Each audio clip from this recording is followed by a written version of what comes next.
What if I told you that there was a manga that combined Godzilla, Ultraman, and Doraemon, and a little bit of Star Wars and a whole bunch of other things like Mazinger?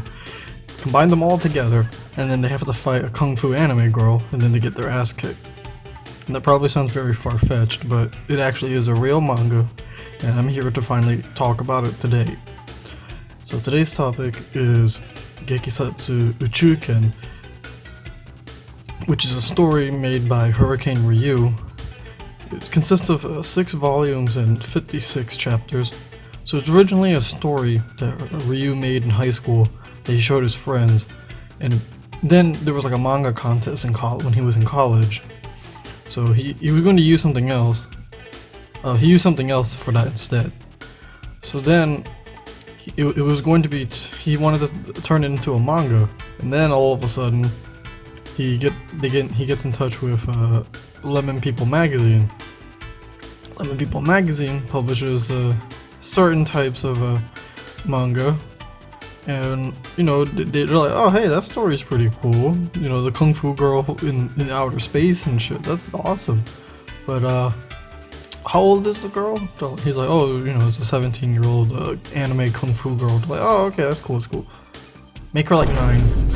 What? Yeah, make her 9. Why? Certain kind of people read these books, read these magazines, so we kind of need you to age her down. He's like, okay, that's the only way I can do it. So from around March 1982, from the 2nd issue of Lemon People magazine, all the way to the February 1988 issue number 81, Hurricane Ryu publishes Gekisatsu Uchuuken, and then it becomes one of the most popular works in the magazine. But what even is it? So Gekisatsu Uchuuken follows the story of a kung fu anime girl called Lien Yun as she goes around the galaxy kicking ass and getting into both dangerous and funny situations, and a lot of really interesting situations. But things usually turn out alright at the end. Not like a monster of the week sort of thing, but often the bad guys are kind of taken care of by the end. Like I said, Lien was supposed to be 17 when Ryu initially created the story, like that first draft.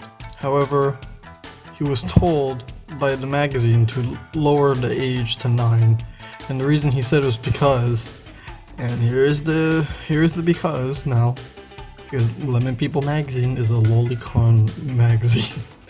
It's an otaku hentai magazine. Ooh, big shocker. Primarily focused on like sci-fi and otaku related topics that primarily feature little anime girls in situations maybe that are not appropriate for YouTube. But what is lolicon anyway? Like, what does that mean? Like, I kind of just said it right there. It's little anime girls, and what is Lemon People? So in the 1980s, there actually was like a lolicon boom in the manga and anime industry. Alright, so the real reason lolicon started, and the reason it managed to get as huge as it did, especially at that time in the 80s, is because of Gundam. And I know that sounds completely far-fetched, but trust me, it's because of Gundam. In the late 70s, Mobile Suit Gundam came out, and it was a huge hit once, the re-airings happened, and once Gunpla got rolled out. Women were obsessed with Char and Amuro's like rivalry and relationship and how they hate each other, but they seem to like each other somehow, and there's like a lot of gay shit or whatever. So fujoshis, women who love gay and yaoi kind of stuff, basically during like the early komikets, it was flooded with yaoi like fan art. Boys Love apparently was a huge contributor to the early parts of komiket.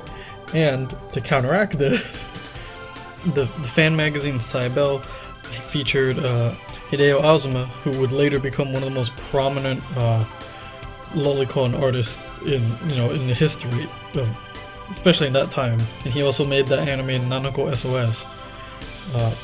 Him and the rest of the guys at Cybele apparently decided to be rebellious and go against the grain of endless like Gundam gay manga or whatever the fuck else was going on, and they said no more fucking boys. We're gonna have cute little anime girls in very suspicious situations, and people are going to accept this change. And that's literally what happened. They literally created a new movement in the hentai slash like art sphere because they were fucking tired of gay shit being in comic. So yeah, Cybele came out. The first issue of Cybele came out. Doesn't seem to be archived on the internet. And Hideo Azuma released as a short story in the first Cybele, a parody of Little Red Riding Hood, which I guess is an homage to Osamu Tezuka.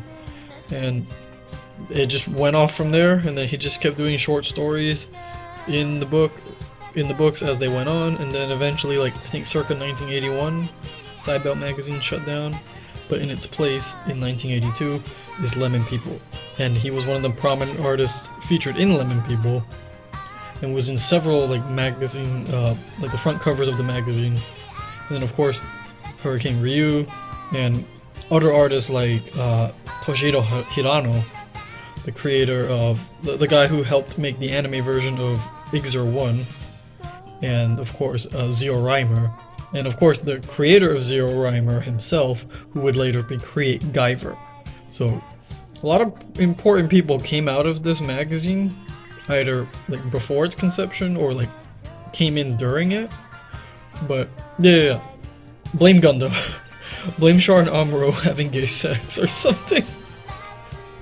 Also, in the 70s and 80s, like prior to Lemon People, Gekiga was a very popular thing that was happening at the time, as manga was starting to mature and change from like its kid-friendly like perception, where it was only meant for kids or something, like if anything made like by Tezuka or other stuff. But you know, Devilman and other stuff came out too, so it's like, you know, I don't think that's for kids.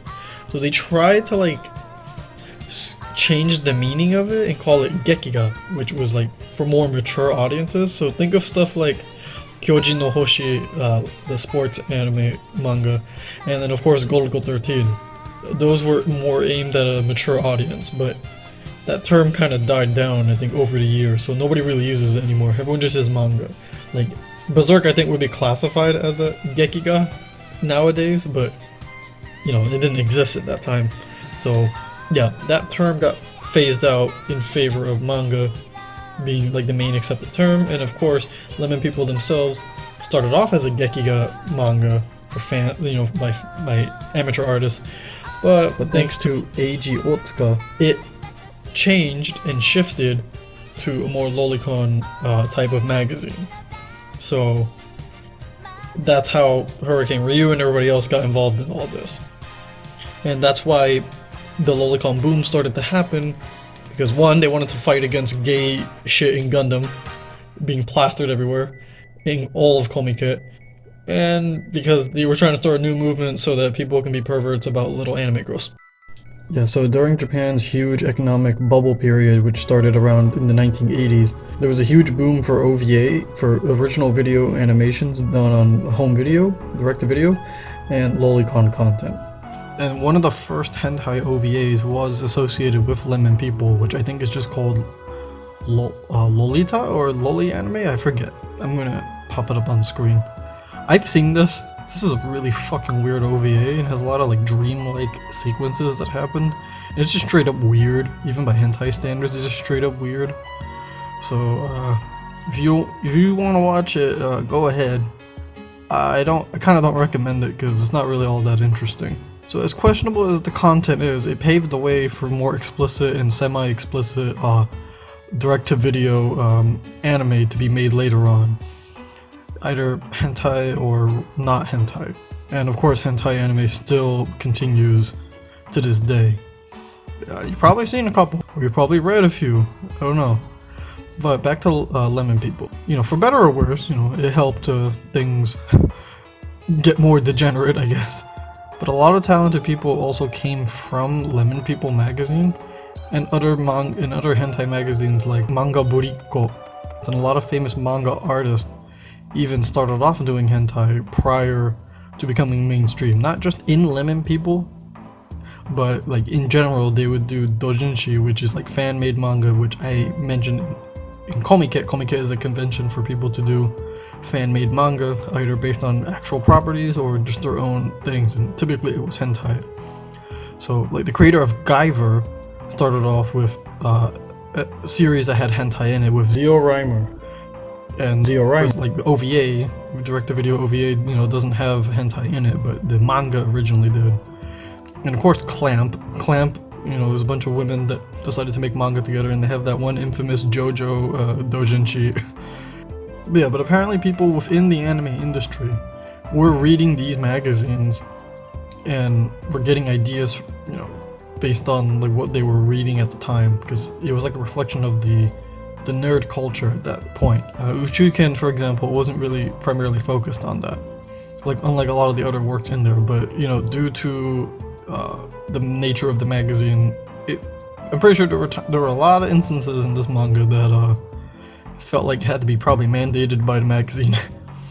So what it primarily is, it's a sci-fi action series with a lot of comedy bits thrown in, but probably to fit the magazine, as I said, there's a lot of nudity and sexual content, a lot of inappropriate sexual content.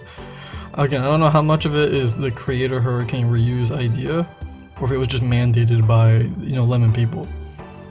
Also, this manga is pretty for the people that know, Gekisatsu Uchuuken has a lot of unauthorized cameos. Like yeah, doujinshi can feature like fan works that are like not official. So like if you make like a Hokuto no Ken like doujinshi, like a lot of the really funny ones that are out there that parody other series, like yeah, you have Control dressed as Pikachu, but you know, that's not sanctioned by like Nintendo or Pokemon Company. But the difference is that, you know, that's a parody within its own thing, and that's fine, like it's its own thing. But Gekisatsu Uchuuken is an original work that just literally throws in characters from other IPs, so you'll get crazy cameos, and even like these characters will be important to the story in some instances. So you'll get Godzilla, Ultraman, Kamen Rider, Kikaider, Giant Robo, or an RX-78 from Gundam. Minky Momo has like 2 cameos. Yoda and Darth Vader and Boba Fett from Star Wars. Mazinger Z even shows up, and there's even like Japanese wrestlers, and there's even like an Andre the Giant parody in one chapter. Like, this girl goes around beating the shit out of like every pop culture icon that exists within like that time period from around 1982 to 1988. So think of all the famous 80s icons from Japan or the West that you think would probably show up in there. It's probably Terminator in there, I'm not sure. I'd have to double check again. Yeah, so all the sci-fi elements, the action, comedy, and of course the parody, made it one of Lemon People's most popular series at the time, considering it went on for over 80 issues. So it better be going on for a long time. It had a really good run. Lien Yun was even featured on the September 1983 issue of Lemon People magazine, with the front cover confirming that there was going to be an anime series in the works. And, you know, by the end of all this, it did not get that anime, and there are many factors as to why. Its origins as a comic in a lolicon hentai magazine, you know, that plays a huge factor. You know, especially back in that time in the 80s, a lot of anime needed sponsors to get funding, because, you know, it was all, you know, it was basically just to sell toys, like robot animes and, you know, all these like shoujo TV shows, to sell dolls, sell toys, sell playsets, you know, the same strategy they did with like He-Man and Transformers that would come a little bit later, or around that time. So, you know, giant robot animes like Grandizer, you know, Mazinger, you know, they're selling those huge ass toys with the rocket launching hands. You know, Gundam was selling those weird looking toys, those big ass toys from Poppy, and then eventually the model kits with Gunpla. You know, again, it's all a ploy to sell the toys, but that doesn't mean the shows don't have any merit. Like, you know, they're all really good shows on their own right, but, you know, they're just trying to sell toys. Regardless if it's an adult or not. They're trying to sell something. Minky Momo, you know, was selling like dolls, toy wands, and, you know, all this shit related to the TV episodes and everything. And of course, infamously, had that issue where the sponsors dropped out, and then the anime studio killed the main character as a fuck you in a middle finger. But Gekisatsu Uchuuken couldn't probably get sponsors due to it being from a hentai magazine for perverts that liked little young anime girls. So I don't know if any corporate executive was like, oh yeah, no. They're like, oh wait, we have to put the name of the magazine in the opening credits to say like this anime is based on this and that. Oops, yeah, no. So it's most likely that nobody wanted to give the original source of the material any kind of attention, so that people don't just look up, go, to their local manga shop or whatever and look for, hey, you guys got that one with the hentai in it? It's like, oh no, we don't have that.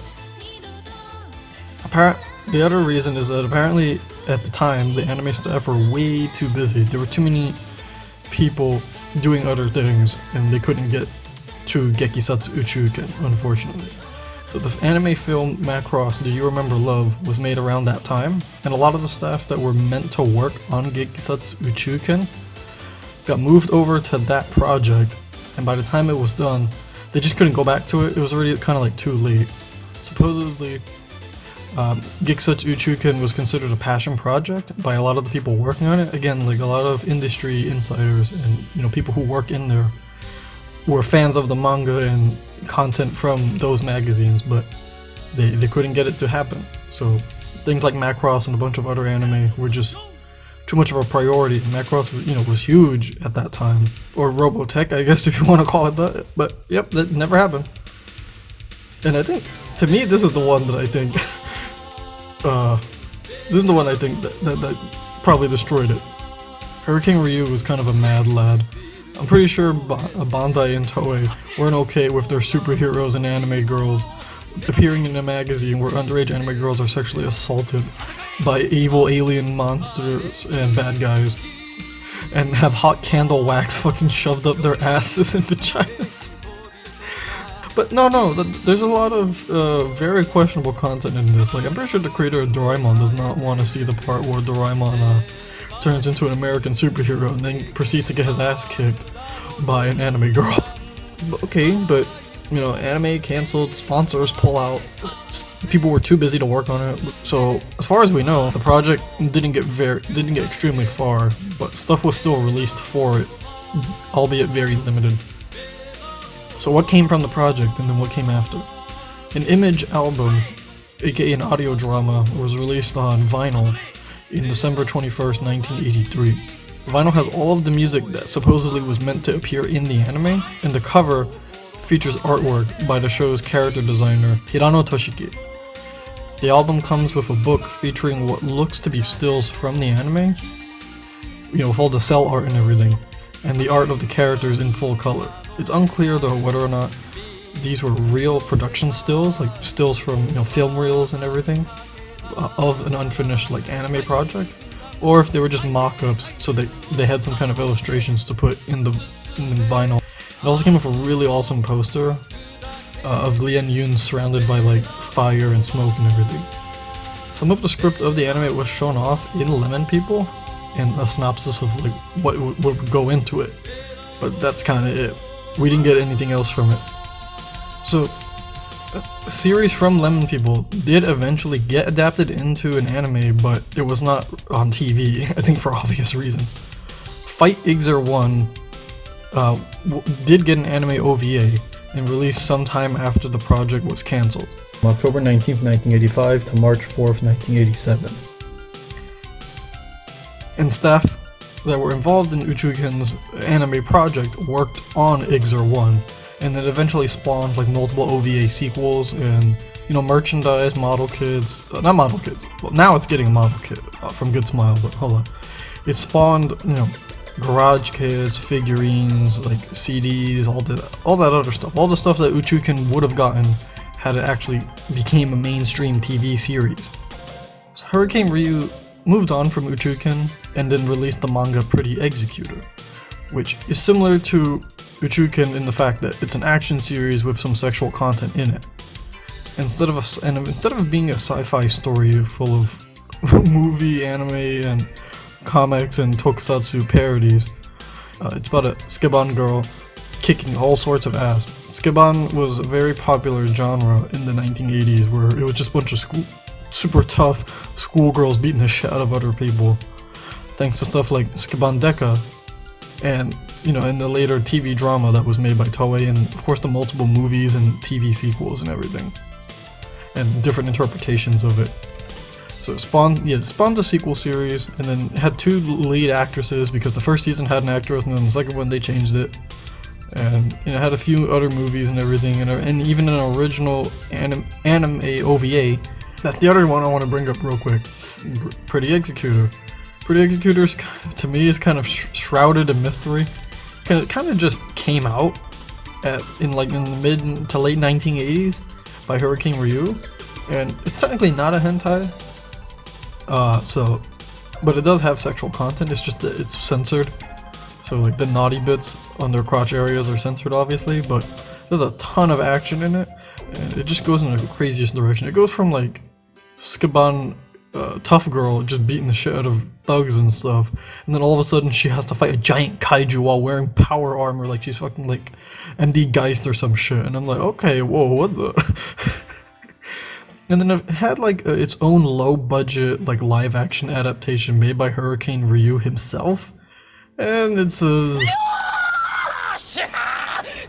a lot of things that had to be taken out, like a lot of the excessive gore, because there's a lot of insane gore in this series for absolutely no reason. People getting fucking limbs chopped off, people burning alive, and main character getting splattered to hell and just becomes nothing but blood and guts on a table. Like, oof, god. Gekisatsu Uchuuken had a lot of unnecessary gore and violence too, but it was pretty excessive. I think he had a thing for that. I think he had a thing for violence or something. I don't know. He was just really going crazy at that time in the 80s. His manga didn't get an anime, and then this other manga came out, but wasn't really much of a huge success, or as far as I know, because no one really seems to bring it up. And secondhand prices for it are fairly cheap in comparison to Gekisatsu Uchuuken. But what the hell did Hurricane Ryu do later? Hurricane Ryu did later was that he followed his true passion, and he went on to star in multiple Godzilla movies. Not as Godzilla himself, even though he did get to dress up as Godzilla for promotional campaigns for certain movies. He got to play King Ghidorah in the original Godzilla vs. King Ghidorah. He was the villain of the movie. You know, he looks fucking cool with the 3 heads and everything. And then of course I think he played Baby Godzilla in one of the movies. You know, so he did a bunch of Godzilla movies, even released several books of the kaiju that were drawn by him in that same art style that he had for Gekisatsu Uchuuken and Pretty Executor. And his Godzilla drawings in Uchuuken are fucking amazing. Like, they're super accurate in detail. But why am I talking about all this? Why have we gotten this far to the point where I'm just talking about a cancelled anime and 2 random manga that nobody knows anything about? Everyone always talks about the anime for Gekisatsu Uchuuken, but what about the manga? Because yeah, sure, the anime is quote-unquote lost, but it's more of like an existence unconfirmed thing. That's what it says in the Lost Media Wiki. I don't know if we can even confirm if it was quote-unquote lost, if it's just straight up cancelled and we supposedly have no animation for it. But yeah, we'll find out at some point. The manga, but what about the manga? The manga is the source material. The manga itself was actually partially lost for a very long time, for over 40 years. Not in the sense that like the books don't exist, but more like they're not archived online. So I think the debate with like lost media is like, does it count as lost if like it physically exists somewhere, but we just don't have it on the internet? I guess it's like more like not archived or just not accessible, but it is not accessible to, you know, the common man. You can't just look for Gekisatsu Uchuuken Volume 2 or 4 or 5 or 6. They're not on the internet. Only Volume 1 and Volume 2 were on the internet for the longest time. How the hell am I supposed to continue the story, even though it's only in Japanese? How am I supposed to continue the story and find out what the hell is going on? Doesn't that count as lost media since it's inaccessible, and the only way you could get it is by buying from people on Yahoo Japan auctions and they sporadically appear, and good luck trying to get a full volume set because they just fucking disappear. They appear very rarely and then they just disappear. So I'm assuming this counts as lost media. Someone can hopefully just release the manga, put it up on the internet, preserve it, archive it, you know, whatever, in really good scan quality. Even Hurricane Ryu himself has been asked on his Twitter account multiple times by fans that have read the manga if there was a way he could release it in digital form to no avail. The funny thing is that like Iczer, the original Iczer 1, the manga that Iczer 1 is part of. It is available apparently as an ebook. So if Iczer 1 is able to be preserved, I think Gekisatsu Uchuuken, which came before it, deserves to be preserved as well. But, you know, if Hurricane Ryu can't get it, then he's the creator. Well, we'll see. Hurricane Ryu can't get that official ebook release due to all the parodies included, and potentially due to its lolicon content, which, you know, hasn't really stopped hentai creators. They make loli anime, manga and anime all the time, so not really a problem. If you know certain magazines, then you know that Japan doesn't give a fuck. They'll make it if there's a market for it. You know, all that being said, is the manga ever going to get properly archived and released in high quality? Well, hopefully, because, you know, Hurricane Ryu can't do it himself, and it might be lost to time and will just be hoarded by people that own the manga but will do nothing, absolutely nothing with it. Certain people will just upload like 1 or 2 chapters, or just 1 volume or 2 volumes, and that's it. At the moment, only Volume 1 and Volume 3 seem to be available on the internet in some form, but only time will tell if someone will finally release it. Did you know that it's actually been on the internet the entire time since like circa late June 2023? Well, you wanna know? I just want to finally formally announce on the internet, and hopefully not get in trouble, all of Gekisatsu Uchuuken and Pretty Executor's manga are finally available on the internet. Where you can find it, you're gonna have to do your own research. I can't really link it to you on YouTube, but there's a certain website, starts with an E, has the letter Tai in it, T-A-I, you know, hentai, you know, look for, maybe look for something that starts with the word hentai, maybe look for Pretty Executor, maybe look for Gekisatsu Uchuuken. I can't say where it is, but the mangas are finally available on the internet, thanks to me. Like, only Volume 1 and 3 were available prior by someone else. Someone who, you know, to their credit, had a lot of information and research done in English for this series. But, you know, didn't do their part, and was just kind of hoarding the manga and didn't upload everything like an asshole. So, I'm the one who decided to fucking upload it just because of sheer spite, because it's like, oh, this guy's been holding on to this shit the whole time, and why isn't he releasing all of it? Fuck it, I'm gonna do it myself. So I did. And now all of Gekisatsu Uchuuken volumes 1, 2, 3, 4, 5, and 6. But yeah, we already had 1 and 3, but they weren't in the best quality in my opinion, so I did it myself with my own books. Kinda had to butcher them because, you know, I couldn't debind the pages properly, and just kinda did whatever. You know, the hardest part was just doing it. Like, it was over 150 pages per book, and the hardest thing was just having that motivation and that drive to keep doing it. So, you know, everyone in the anime chat who was looking forward to it and not knowing that it was me, because, you know, I'm the guy who did it.